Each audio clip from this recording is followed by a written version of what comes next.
नीरा की उड़ान, झुग्गी से जज तक का सफर। झुग्गी की वो रातें। मुंबई की झुग्गियों में पैदा हुई नीरा के लिए सपना शब्द महज एक कल्पना थी।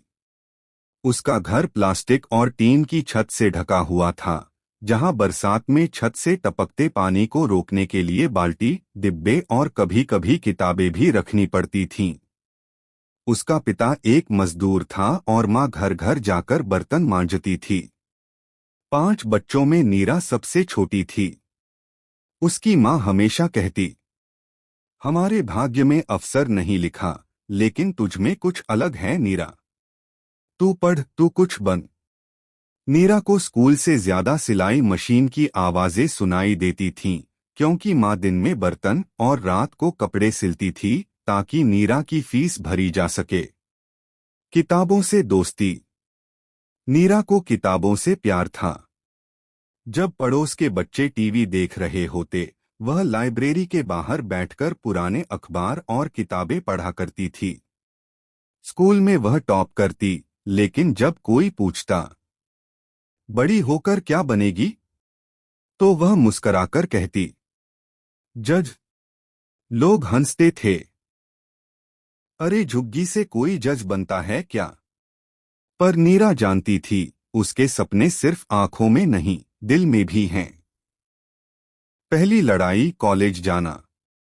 10वीं की परीक्षा में नीरा ने जिला टॉप किया, लेकिन कॉलेज की फीस एक पहाड़ बन गई। माँ ने एक सोने की बालियां गिरवी रखीं। नीरा ने पार्ट टाइम ट्यूशन पढ़ाने शुरू किए। कभी कभी पेट खाली रहता, लेकिन जेब में हमेशा एक किताब जरूर होती। वह अब LLB, बैचलर ऑफ लॉ, करने के बारे में सोच रही थी, लेकिन वहां तक पहुंचना आसान नहीं था। अब अगले भाग में आएगी नीरा की कॉलेज जिंदगी, संघर्ष, अदालत तक का सफर और न्याय की दुनिया में उसकी पहचान। किताबों की दीवारें और संघर्ष की छत। नीरा का LLB कॉलेज मुंबई के एक नामी विश्वविद्यालय में था, लेकिन क्लासरूम तक पहुंचने का रास्ता रोज संघर्ष से होकर गुजरता था। सुबह 5 बजे उठकर पानी भरना, फिर 6 बजे से 2 बच्चों को पढ़ाना, फिर लोकल ट्रेन की भीड़ में 90 मिनट खड़े होकर कॉलेज पहुंचना, यही उसका रोज का रूटीन था। लेकिन थकान से बड़ी थी उसकी लगन। किताबों में कैद न्याय का सपना। कॉलेज में उसके पास लैपटॉप नहीं था, इंटरनेट नहीं था। वह लाइब्रेरी में घंटों बैठती, नोट्स हाथ से बनाती। कभी कभी उसे लगता था वह हार जाएगी, लेकिन माँ की एक बात उसे हमेशा याद आती, नीरा, हमारी गरीबी तेरा भविष्य तय नहीं करेगी, तेरा हौसला करेगा। क्लास के अमीर बच्चों के बीच खुद को असहज महसूस करते हुए भी वह कभी शर्मिंदा नहीं हुई। वह जानती थी, वह जो पहनती है उससे नहीं, जो पढ़ती है उससे पहचानी जाएगी। तीसरे साल की पढ़ाई के दौरान नीरा ने एक नामी वकील के साथ इंटर्नशिप की। वहां जाकर पहली बार उसने अदालत को भीतर से देखा, जजों की गंभीरता, बहसों की गरिमा और फैसलों का वजन। इसी दौरान एक बार एक केस में एक झुग्गी की महिला की जमीन गलत तरीकों से छीनी जा रही थी। नीरा ने उस केस पर रिसर्च किया और अपने वकील को तथ्य दिए।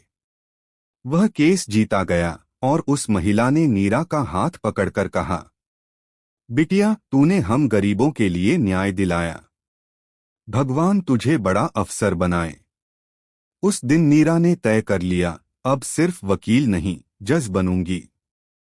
एक नई मंजिल, जुडिशियरी एग्जाम। LLB पूरी होते ही उसने जुडिशियल सर्विसेज एग्जाम की तैयारी शुरू की। पैसों की तंगी अब और गहराई थी। माँ बीमार रहने लगी थी। एक वक्त ऐसा आया जब उसे सिलाई मशीन बेचनी पड़ी ताकि वह किताबें खरीद सके। नीरा अब खुद ही अपने लिए कोचिंग थी। उसने टॉपरों के इंटरव्यू देखे, पिछले सालों के प्रश्न पत्र हल किए और एक सादा टाइम टेबल बनाकर उस पर डट गई। उसका पढ़ाई का तरीका था, सुबह 5 बजे उठना, दिन में 8-10 घंटे पढ़ाई, हर हफ्ते मॉक टेस्ट, हर रात आत्ममंथन, क्या मैं जज बनने के काबिल हूं? हार नहीं, एक पड़ाव था। नीरा ने अपना पहला जुडिशियल सर्विसेज एग्जाम दिया, पूरी मेहनत के साथ। मां ने व्रत रखा, उसने हर एक प्रश्न हल किया और परीक्षा केंद्र से बाहर आकर सिर्फ एक बात कही, अब जो होगा देखा जाएगा, मैंने अपनी तरफ से कुछ नहीं छोड़ा है। परिणाम आया। उसका नाम लिस्ट में नहीं था। पहली हार। उस दिन वह लाइब्रेरी में जाकर चुपचाप बैठी रही। उसके पास आंसू नहीं थे, लेकिन अंदर एक भयंकर सूनापन था। उसने मां से कुछ नहीं कहा, बस रोटी का निवाला मुंह में रखकर चुपचाप पी गई। मां समझ गई और उसके पास बैठकर कहा, बिटिया, हारने वाला इंसान वो नहीं जो गिरा, वो है जो उठे बिना बैठ जाए। तू खड़ी हो तब तक कोई हार नहीं सकता तुझे। उसने अगले ही दिन एक नई कॉपी ली, उस पर लिखा, जुडिशियरी एग्जाम फाइनल अटेम्प्ट, सिर्फ एक आखिरी मौका। अब समय बहुत कम था और तैयारी और कठिन। नीरा ने अपना फोन बंद कर दिया, सोशल मीडिया से दूरी बना ली और सिर्फ एक चीज को अपना साथी बना लिया, सिलेबस और किताबें। इस बार वह न सिर्फ टॉपिक्स समझती थी, बल्कि खुद से पूछती थी, क्या मैं न्याय कर सकती हूँ? क्या मैं निष्पक्ष सोच सकती हूँ? उसकी तैयारी अब सिर्फ परीक्षा के लिए नहीं, एक दृष्टिकोण के लिए थी, न्यायपूर्ण बनने के लिए। परीक्षा का दिन फिर से। दूसरी बार परीक्षा देने जाते वक्त मां ने उसका माथा चूमा और कहा, जा मेरी रानी, अब की बार कोई नहीं रोक सकता तुझे। इस बार उसके हाथ कांप नहीं रहे थे। उसके अंदर भय नहीं, विश्वास था। परीक्षा शानदार गई, लेकिन इस बार नीरा ने खुद से कुछ वादा नहीं किया, बस खुद पर भरोसा रखा। सच्चाई थी। परीक्षा के बाद के दिन लंबे थे। हर दिन अखबार में परिणाम की संभावित तारीखें आती और गुजर जाती। नीरा अब कम बोलती थी, पर भीतर एक तूफान चल रहा था। फिर एक दिन दोपहर के समय नीरा पानी भरने गई थी, जब एक पड़ोसी बच्चा दौड़ते हुए आया और बोला, दीदी, नाम आ गया, तेरा नाम है लिस्ट में। उसका पानी का डिब्बा गिर गया। उसने लड़खड़ाते हाथों से पुराना बटन फोन उठाया, इंटरनेट लगाया और देखा, Neera Sharma, judicial services, rank 5, Maharashtra. वह कुछ नहीं बोल पाई। उसकी आंखें भर आईं। वह जमीन पर बैठ गई, वही झुग्गी, वही सड़क, वही लोग, पर आज सब कुछ बदल गया था। मां दौड़ती हुई आई और उसे गले लगा लिया। कहा था ना, मेरी बेटी अफसर बनेगी। पहला दिन एक जज की तरह। नियुक्ति पत्र हाथ में आते ही नीरा का जीवन बदल गया। उसका पहला कोर्ट पोस्टिंग एक छोटे शहर में था।